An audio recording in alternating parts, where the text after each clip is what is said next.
Saan man panig kayo ng daigdig, naroon dito na naman tayo sa another episode ng ating vlogs, Badong Aratilis po. Pag-uusapan natin ngayon, ito po, no, nambubudol na naman, no, si BBM. Buti na lang, binara po ng kanyang DOTR secretary. Kawawa naman. Presidente, binara ng kanyang DOTR secretary. Hindi naman po direktan, no? Pero nakakahiya po. Kasasabi lang po ni BBM na bago magtapos ang kanyang termino sa 2028, makakasakay na tayo ng subway. Eto naman pong si DOTR, panira po ng trip. Sinabi po na sa 2032 pa po magkakaroon ng partial operation itong subway. Wag naman ganun, Vince Dizon. Masyado naman napapahiya na. Okay. Ako po, magsosorry po, no? Magsosorry po ako kay BBM kasi kinakantsawan ko lagi, wala namang proyekto. Ay meron po palang pinagmalaki si BBM. Kaya po ako po ay talagang nagsasabi po ako na pasensya na, nakaligtaan ko. May pinagmamalaki pala si BBM. Kayo naman, no? Na proyekto. Maliban po sa napapanood natin sa PTV4, meron po pala, mamaya po i-reveal natin yan. Okay, pag-usapan din po natin, ito po si Kitty at saka po si Hanilet, ang bunsong anak ni Tatay Digong at ang kanyang kinakasamang, ang kanyang may bahay. Hindi lang po pala kinakasama. Huwag mo kayo maniniwala, di ba? May bahay niya po to. Si Hanilet Abansenya ay sumama na po for the first time, nagsalita na po sa rally na ginanap kahapon sa kagabi sa Quezon City. At syempre, yung patuloy pong paninira, sasagutin po natin isa-isa yung patuloy na paninira kay BP Sara. Yan po mga pag-uusapan natin, pero bago yan, kung bago ka pa lang dito sa ating channel, mag-subscribe ka na. Dahil ito lang ang tanging channel na may kinikilingan, may pinapanigan, una sa balita, huli sa impormasyon, kaya ano pang hinihintay nyo? Pindot na, okay? Pag-usapan natin mga kapatid, no? Unahin na po natin itong, ito po, yung pong paglahok ni Miss Hanilet at saka ni Miss Kitty Duterte dito po for the first time sa mga rally, no? Nadadagdagan na po ang mga Duterte na magiging hahangaan, at sana po si Kitty, bata pa naman siya, ituloy niya sana, meron naman po siyang pinagmanahan na utak. Ituloy niya na sana sa pagiging abogado ng talagang tuloy-tuloy na po yung paglilingkod ng Duterte. Sabi po ni Ma'am Hanilet Abansenya, magtanda na tayo. Pumili na tayo ng taong matino, matapat, at yung magsisilbi sa bayan, hindi pagsisilbihan ng sarili. Suportahan natin ang mga kandidato ni President Rodrigo Duterte, yung 10 maging mapagmatsyag tayo sa araw na eleksyon. Tulungan natin ang bansa, tulungan natin ang susunod na henerasyon. Ayan po, galing po yan dito po sa kanilang hinanakit, no? Yung pag-imbita po nila na magtanda na sana tayo, wag na po tayong bumoto ng mga katulad ng mga nakaupo ngayon na sarili lang ang pinaglilingkuran. Pero sa palagay ko, talagang si Kitty Duterte po ang mas talagang posible talaga na mamulitika, no? Ito po ang pahayag naman ni Kitty Duterte.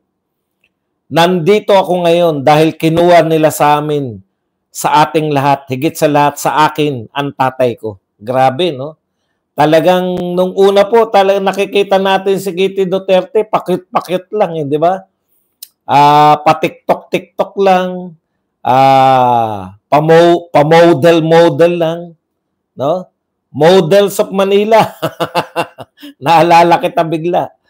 Ito ang tunay na model, may minomodelo. Ikaw, anong minomodelo mo? Nakakatawa si model sa Manila, eh, no? May ano ba tayo, may sasama ka na naman ba kahit hindi ka imbitado? Tuloy po natin, no? Sabi po ni Kitty, ito po ang banat niya kay BBM. Imbis na krimen, korupsyon at kahirapan ng pagtuunan ng pansin ng pamahalang ito, inuuna niya ang pagsira sa pamilya ko at sa lahat ng kaalyado nito. Yan po ang katotohanang nakita po natin ngayon pong mga panahong ito, no? Yung patuloy po na paninira sa mga Duterte. Imbis po, ang dami pong problema ng bansa, no? Inuuna sana yung krimen, yung korupsyon. Sa bagay, bakit mo na mauunahing labanan yung korupsyon? Eh di yung mga friends and families ay apektado. At kahirapan ng pagtuunan ng pansin ay inuuna ang pagsira sa pamilya ko at sa lahat ng kaalyado nito. Correct na correct kayo dyan, no? Correct na correct po. Congratulations po sa mag-inang Katie Duterte at Hanilet Abansenya sa pakikiisa nyo po sa mga pangangampanya, no? Pakikiisa nyo po sa pangangampanya dito po sa Duterte. Okay, punta na po tayo rito sa mga iba pang balita. Ayan po, no? Eto na po tayo. Subway ng Pilipinas. Sabi po ni BBM, naku, tuwan-tuwa po siya, no? Hindi na raw to pa, sabi po, bago ako matapos bilang Pangulo, magkakaroon na tayo ng subway dito sa Pilipinas. Yung subway, yung train na dumadaan sa ilalim ng lupa. Pucha, pag hindi nyo pa naman naintindihan niya. Talagang parang kausap mga grade 1, eh, no? Mga bata, makinig kayo sa Pangulo ng Pilipinas. Ito sinasabi, bago ako matapos bilang Pangulo, magkakaroon na tayo ng subway dito sa Pilipinas. Yung subway, yung train na dumadaan sa ilalim ng lupa. Wow, dagat. Wow, subway. Sa ilalim ng lupa. Ganun ba, mga bata? Wee! Oh, mga bata, makinig tayo, ha? Ang subway pala. Dati, nakikita lang natin sa sine yan. Mayroon na tayo dito sa Pilipinas. Yes, palakpakan! Galing, you know? Kala mo, siya yung nakaisip. Oh, mga bata, meron na tayong subway. Yan yung mga tren. Ano ba yung subway? Yan yung mga tren na dumadaan sa ilalim ng lupa. Ganun ba? Ganun ba? Ano mangyayari? Bago magtapos ang termino ko, magkakaroon na tayo ng subway. Hindi na to pansini. Pan-TV na rin. Hindi. Palakpakan naman tayo dyan. Nakalimutan mo na ba yung bigas mo? Kumusta naman yung 20 pesos na bigas? Pinaglululoko nyo tao, eh. Isang araw po, matapos po, sabihin niyan ng pantas na presidente. Nung nag-aaral po ako, yung mga nag-aaral po ako ng philosophy, meron po mga tinatawag na philosopher king. Mga matatalinong hari na panahon po yan ng sa China, ng mga unang dinastiya. Ito po si BBM, pantas na presidente. Ayon nga sa pantas na presidente, anong gagawin natin? Yan po ang pinaka-famous na sinabi ng pantas na presidente. Anong gagawin natin? Okay. Ako, nagugulumihanan, no? After po ng isang araw na sinabi po yan ng pantas na presidente, nagsalita naman po ang kanyang DOTR, si Secretary Vince Dizon. Ang sabi naman ni Vince Dizon, malabo pong mag-operate yung subway before 2032. Okay? Partial operation po ng subway 2032. Ano nga ba yung subway? Ang subway ay yung tren na dumadaan sa ilalim ng lupa. Ganun ba?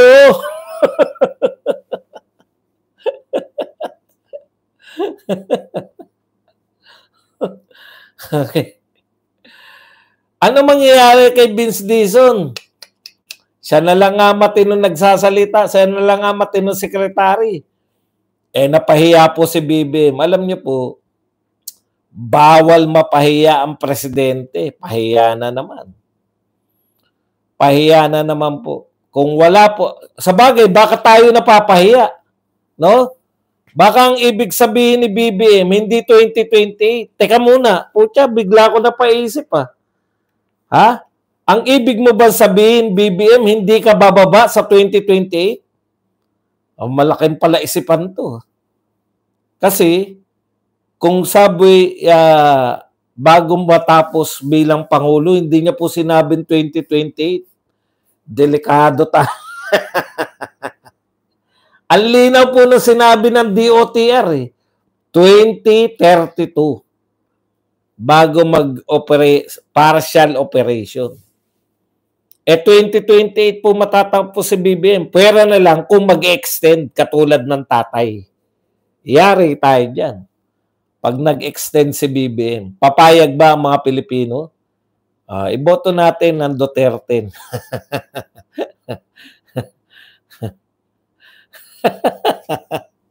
Tulad sa Canada, subway ito. Parang lagi ka naman napapahiya. Napahiya po pala ako. Ako po pala napahiya. Pasensya ka na, Patsabilyo. Sino ba nagsabi na 2032? Patsabilyo, sino nagsabi na 2032? Si Vince Dizon. Ako ang napahiya. Yan ang subway. Wow, subway. Paliwanag mo nga, total, pumapil ka na rin lang Patsabilyo. Paano ko napahiya? Sinabi ni BBM, bago siya magtapos ng termino. Pero na lang kung may alam ka. Patsabilyo, insider ka ba? Mag-extend ba si BBM ng termino niya? Sabihan mo naman kami. Ang linaw, 2032. DOTR Secretary. Kung mas magaling ka pa, Patsabilyo, kay DOTR Secretary, ano magagawa natin? Pero dahil napahiya, magtatagal pa kaya si Vince Dizon? Yan. Talo na raw natin ang mayayaman na. Huwag mong ibahin, Patsabilyo. Huwag mong ibahin. Ito pinag-uusapan natin, subway, ICC ka na naman. Kung ano-ano mga, hindi ako napahiya doon.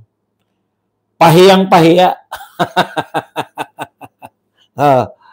Yun lang ba gusto ko sabihin? Pahiyang-pahiya ako. Na nahuli si Tatay Digong. At lalo nakakahiya yung presidente ng Pilipinas. Bakit mo pinamigay yung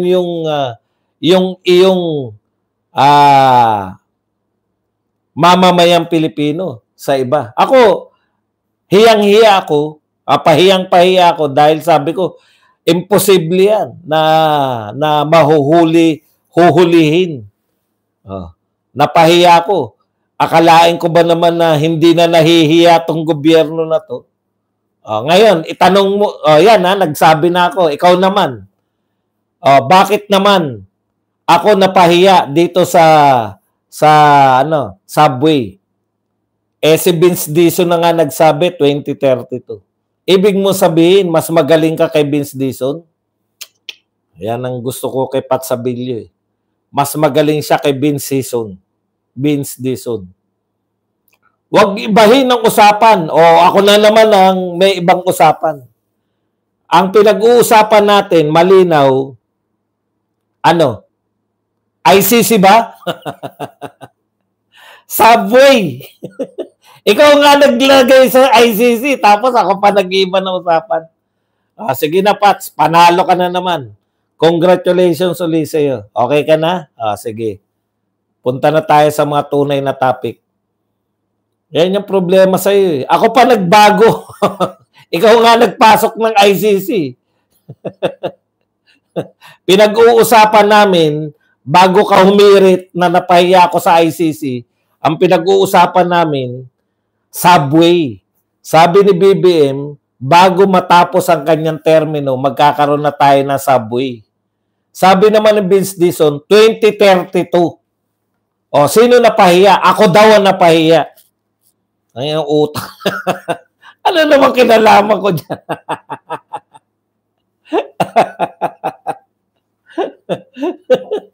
Okay, punta na po tayo rito. Dito po, dito po, ako po, lagi kong china-challenge yung mga BBM supporters, di ba? Sabi ko, magbigay nga kayo ng proyekto ni BBM. Isa lang.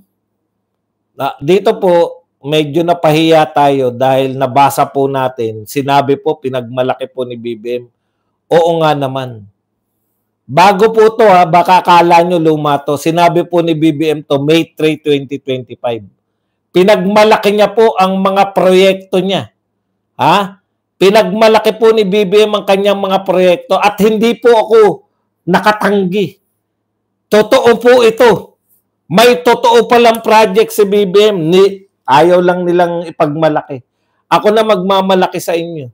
Sinabi niya to May 3. Kapit ka Patsabilyo baka ibahin mo na naman tong kwento. Sabi ni BBM, ito po, hindi ko po ku-questionin. Ito na nga, cool ka lang Marina, ito na. Kapit lang po kayo. Mapapahiya ang mga Duterte supporters na nagsasabi na walang proyekto si BBM. Kala nyo walang infrastructure Ito po, pakinggan natin.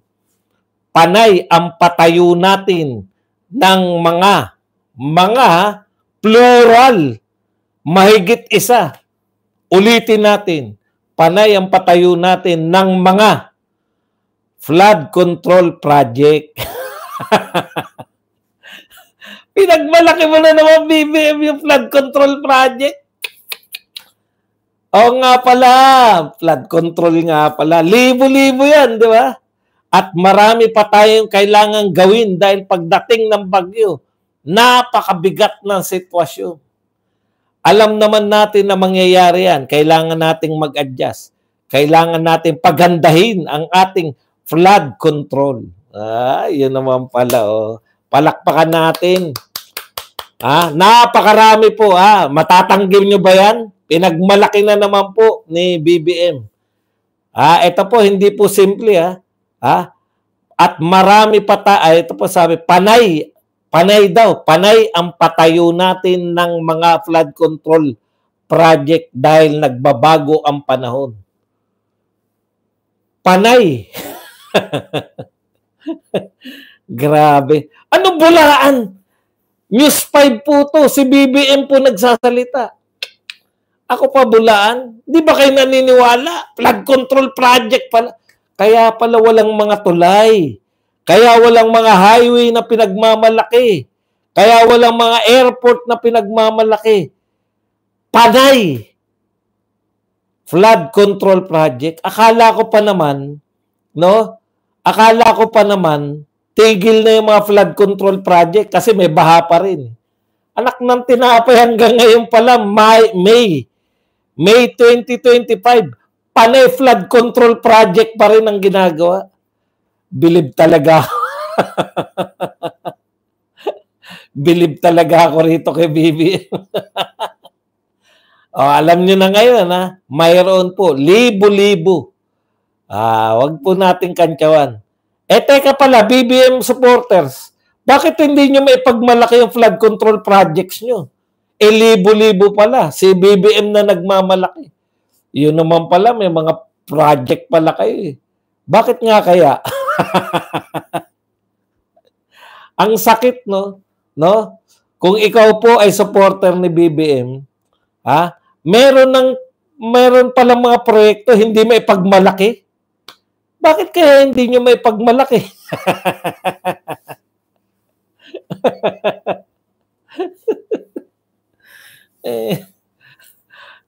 Nagulat ako. Talaga, flood control project pa rin hanggang ngayon. Alam niyo naman, may makamandag yung mga salita ni BBM. Asahan po natin. Sinabi niya, May 3. Nagsimula na pong umulan. Kahapon po, ang lakas na ng ulan. Tama na yan, Patsabilyo. Hindi naniniwala sa yung mga tao. Sino ka ba para paniwalaan na walang natapos na project? Wala raw natapos na projects. 7 lang daw natapos na project ni Duterte. Okay na. Pati ba naman sa channel ko, nagsisinungaling ka pa. Okay na yan. 7 lang daw natapos ni Tatay Digong na proyekto. Ang galing talaga eh. Kawawa ka. 7 lang daw. Pag ganyan kakausap, hindi ka pwedeng makipag-usap, hindi ka pwedeng seryosohin, Patsabilyo. Hindi ka pwedeng seryosohin.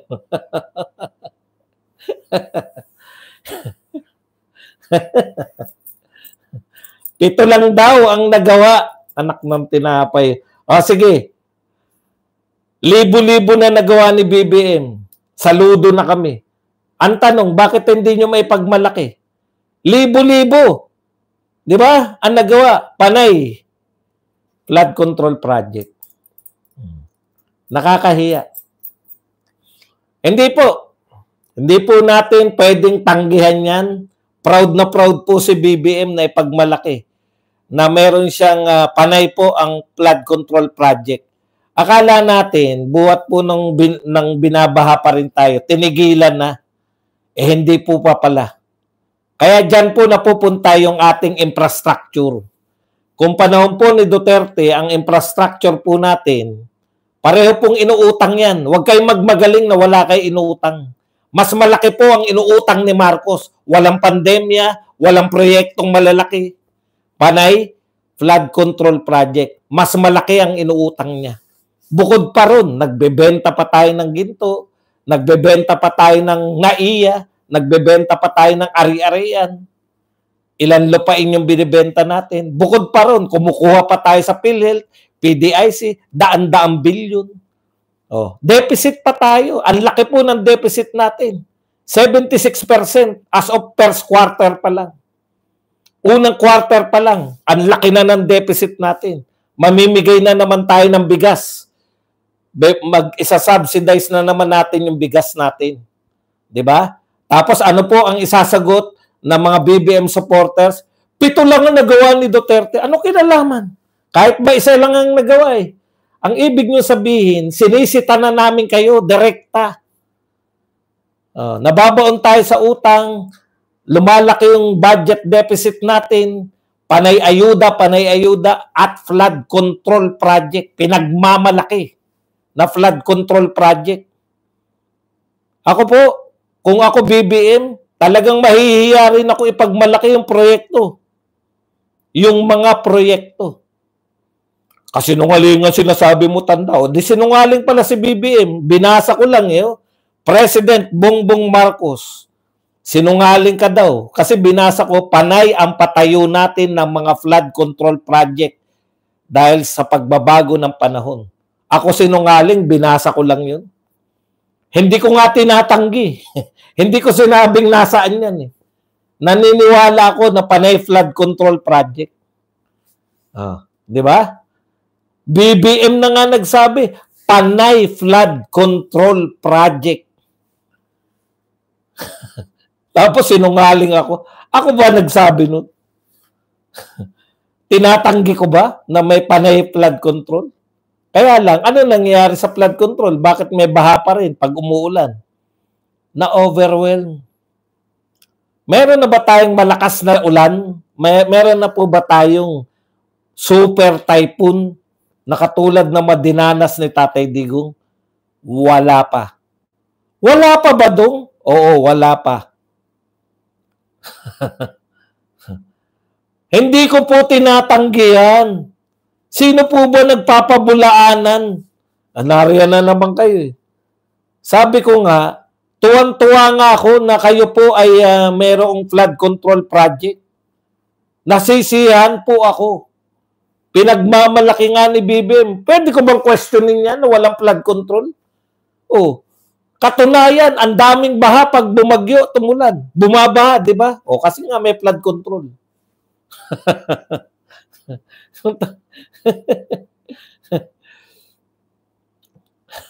Hindi nga. Wala nga pong problema ako eh. Ha? Wala po akong problema. Yan na nga pinagmalaki ng Pangulo nyo eh. Eh di umuuna lang ako. Basta lahat ng sasabihin nyo, tama kayo. Meron pong panay flood control program ang kanyang project. O di ano magagawa natin? Yun ang kanyang, yun po ang kanyang mentalidad. Magpatayo ng flood control. Oh, wag nyo sabihin, si Tatay Digong kasi, skyway, mga tulay, mga malalaking highway, yun po ang gusto. Madami ka na nakolektang pangkape. Naiinggit ka na naman, mael mo. Thank you very much sa pangkape, Waterboy, Watari Wonderboy. Yan, $10. Para mainggit si Mael mo. Nagbibilang ka ba Mael mo? Sisihin mo si YouTube. May pangkape. Yung pagpakulong lang tatay mo, napakalaking achievement yan. Ba ang weak leader? Wala tayong magagawa kung yan ang napakalaking achievement mo, Patsabilyo. Alam mo, Patsabilyo, nagkukunwari ka lang na BBM, no? Sinisiraan mo lang yung BBM eh. O, tanong, BBM ka ba, Patsabilyo? Iniinsulto mo si BBM mo. Hindi ka naman BBM. O, akala nyo, kakampi nyo yan. Sinisiraan niya si BBM. Nakita nyo, pinakamalaki raw achievement, pinakulong si Tatay Digong. Anong klaseng achievement yan?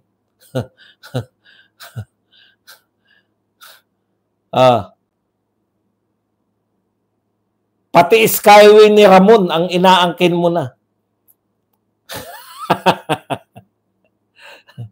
Si Ramon magsaysay ba yan?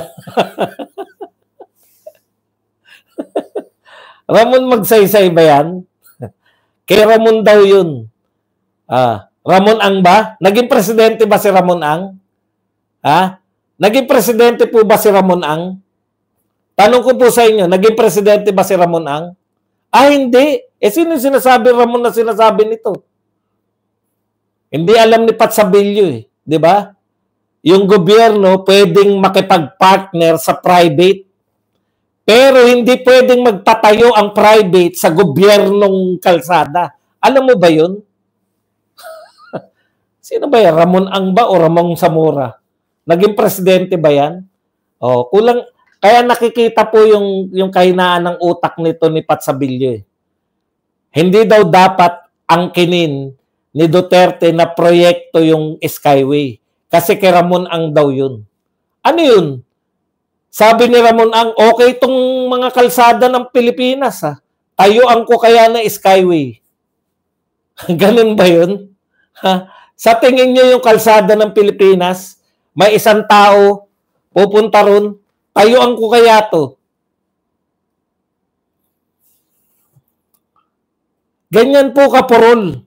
Tapos, sinisiraan mo pa si BBM, Sabi niya, oy, kayong mga BBM, sampalataya kayo dyan kay Patsabilyo.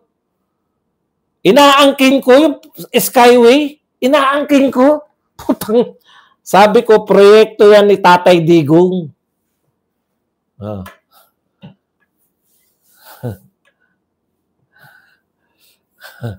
Bakit ka ba galit na? Sagutin mo, Patsabilyo, bakit ka galit na galit kay BBM daw? Hindi ka naman daw niya kakilala.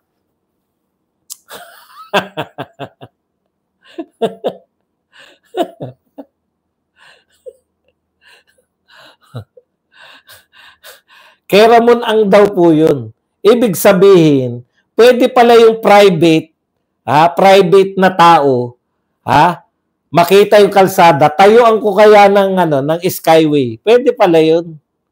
Ganun po mag-isip to si, si Pat Sabilio. Para lang po, para lang po hindi natin maipagmalaki na ginawa yan sa panahon ni Tatay Digong. Proyekto yan ni Tatay Digong. Nag-iimbento. Proyekto daw yan ni Ramon Ang.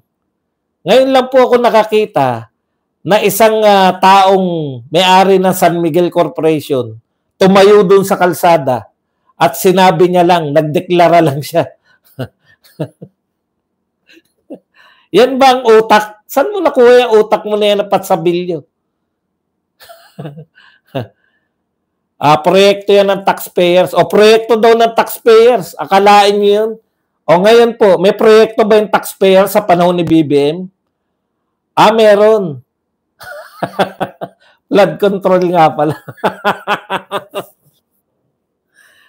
Hay nako. I-deny nyo man ng i-deny yan, wala po tayong magagawa. Hindi yan kay Digong, kay Gloria yan, naging kay Pinoy, naging kay Duterte. Di kay Duterte din. Ang dami mo namang pagmalaki mo naman si BBM mo. Ano yung galing kay BBM na tinapos ni, anong galing kay Duterte na tinapos ni BBM? Kung madali lang pala magtapos. Nakita niyo po ginagawa nila? Akala nila pag nasimulan mo, madali lang tapusin ang susunod sa'yo. Ilan po ang natapos ni Pinoy? Isang highway. Sa nagdaang mga pangulo, isang highway lang. Ilan po ang natapos ni Gloria? Kumpara nyo po kay Duterte. Alam nyo kung bakit? Ano ang paliwanag dyan ni Mark, hindi Lapid. Mark Villar. Alam nyo po kung ano po ang problema ng lahat ng mga nauna kay Tatay Digong? Simple lang. Hindi na nila maituloy pag nagkaroon ng problema, no? Hindi na nila maituloy pag nagkaroon lang ng problema sa right of way. Ano sinasabi ni Auntie Claire? Makinig ka! Pat Sabilio! Malapit na nilang matapos yung problema sa right of way. 3 taon, problema pa lang sa right of way. Nung 3 taon si Duterte, sangkatutak na yung nagawa. Ngayon, 3 taon, pinoproblema pa rin, right of way. Yun yung gusto kong paunawa sa iyo. Ilang taon ba naglingkod si Pinoy? Ilang taon naglingkod si Gloria? Ilang taon naglingkod? 6 na taon. Tapos sasabihin nyo na pare-pareho lang na nagawa. Pare-parehong 6 na taon. Bakit napakaraming natapos, napakaraming sinimulan, pinakamaraming nasimulan at natapos na proyekto? Si Duterte. Pinakamaraming tinapos na hindi niya sinimulan kay Duterte. Record-breaking yan. Wala po tayong tinatawag na golden years of Philippine infrastructure kundi panahon ni Duterte. Ngayon, nagbabago kayo ng kasaysayan. Tinagurian ba si Pinoy na golden years of infrastructure? Tinagurian ba si Gloria na golden years of infrastructure? Kaya tinagurian si Tatay Digong na golden years of Philippine infrastructure dahil panahon niya napakaraming natapos na proyekto na sinimulan ng mga nauna. Sa panahon niya, napakaraming sinimulan at napakaraming tinapos at marami pa sanang natapos kung tinuloy lang. Hindi. Ano po ang inunang proyekto? Basahin natin mula po sa pantas na presidente. Ano po sinabi ng presidente na tinapos niya na proyekto? Makinig kayo. Panay ang patayo natin ng mga flood control project. Panay. Ano ibig sabihin ng panay? Di ba? Huwag niyo pong sabihin na tinagurian ba? Sino sa mga presidente ng Pilipinas na tinagurian na panahon niya, golden years of Philippine infrastructure? Kung hindi niyo naiintindihan yung sinasabi ko pa, lalo ka na Pat Sabilio, wala kang karapatan sabihin na hindi yan kay Digong, hindi yan kay Digong. Siya na nga tinagurian eh. Nung panahon niya, pinakamaraming tinapos, pinakamaraming nasimulan at tinapos, pinakamaraming nagproyekto, period, sa infrastructure. Oh, bakit? Yan ba ay natsambahan ni Digong? Hindi po yan natsambahan. Yan po ang produkto ng kanyang, alam naman natin, wag na tayo magbulahan. Ang karamihan po na infrastructure natin galing po sa ibang bansa, yung pondo. Oh. Ayaw ba ng mga presidente na magkaroon ng maraming infrastructure? Gusto. Kaya lang, wala silang kakayahang katulad ni Duterte. Nagpatupad si Duterte, yan pong yung golden years of Philippine infrastructure. Hindi po yan kinambahan. Hindi po nakatsamba. Yan po ay plinano ni Duterte dahil sa kanyang pong anong tawag diyan? Sa kanyang paniniwala na friends to all, enemies to none. Panahon ni Duterte, before nakasubaybay na ako sa politika, before pa Duterte. No? Lahat yan, ano lang tayo, isa lang ang ating kaibigan. USA. Kay Duterte, nag-open up tayo. Friends to all, enemies to none. Panahon ni Duterte, nakipagkaibigan tayo sa China. Nung totoo, totoong pakikipagkaibigan. Pakikipagkaibigan sa Russia, pakikipagkaibigan sa India at sa iba pang bansa. Nagbukas po tayo. Epekto po yan ng pagbubukas natin. Pagbubukas. Ha? Parang ano yan. Hindi po yan, kita nyo ngayon, balik na tayo, kaibigan na lang natin uli, USA. Ano na ngayon ang ating infrastructure? Marami ba napapatayo? Marami, according kay Marcos. Basahin ko uli, Pasabilyo. Marami, according to kay Marcos. Basahin ko uli. Panay ang patayo natin ng mga flood control project. Badong, nagtatanong ka kahapon sa mga BBM supporter. Anong proyekto ni BBM? Wala silang masabi. Wala po silang masabi. Ako na magsasabi. Panay, patayo natin ng flood control project. Ang dami palang pinapatayo. Bakit hindi nyo ipagmalaki? Bakit hindi nyo ipagmalaki? Yung flood control project. Wala akong sinisiraan na Pinoy. Pinoy ka na naman. BBM. Siningit. Huwag mo naman siniraan si Pinoy. Nak ng pupa. Huy, gising ka. Pareho ba si BBM tsaka si Pinoy? BBM yung binabanatan ko. Huwag mo siniraan si Pinoy kasi kawawa naman kami mga Aquino. Nakadalawang Aquino na nga. Kawawa pa rin kayo.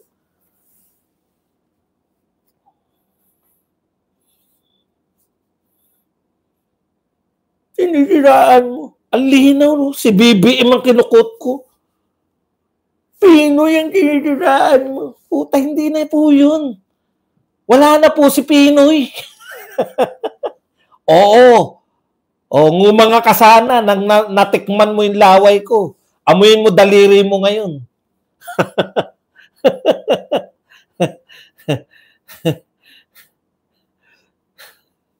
Alam niyo po kay Tatay Digong, nakikita po ang nagagawa. Kay BBM, sabi ni Auntie Claire, kaya nyo sinasabing walang nagagawa si BBM, hindi kayo nanonood ng PTV4. Kinakailangan mo pa manood ng PTV4? Kinakailangan mo pang tuklasin? Correct. Hindi lang po 5,000, panay.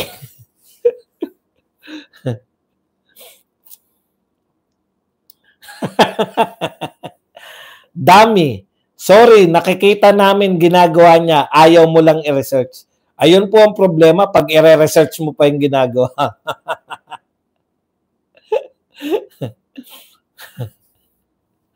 Saan galing ang pondo ng AKAP? Sa mga tao. Sa atin. Hindi na kasi natutulog. Ito po, maraming salamat kay Eddie Moorcroft.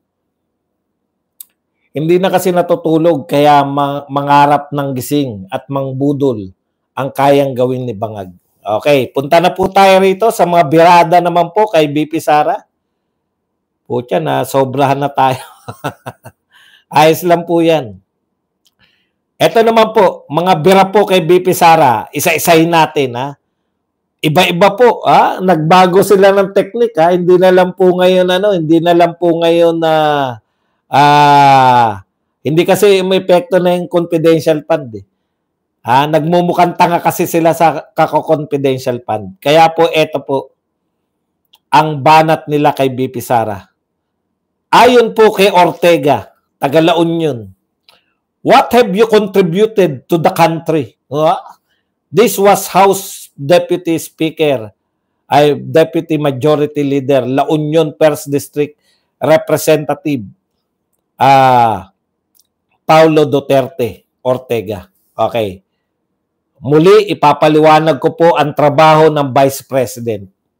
Ang Vice President po ay hahalili sa Pangulo kung hindi na kayang maging Pangulo. Either namatay, nagkasakit, o nag-resign. Di ba? Kung hindi na kaya ng Pangulo, yun po ang trabaho ng Vice President. Nililinaw ko lang Kasi nililimit nyo si BP Sara, parang ang naging trabaho lang ni BP Sara ay maging Vice President. O ngayon, ang tanong nyo, ano ang contribution ni BP Sara?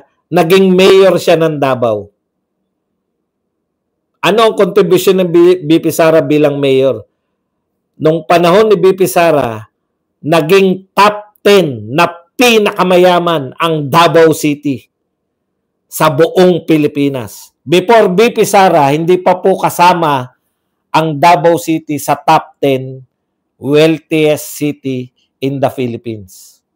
Okay, ikalawa, before BP Sara, before Duterte's, kuta po ang Davao. Alam po ito ng mga taga Davao. Kuta po yan ng insurgency.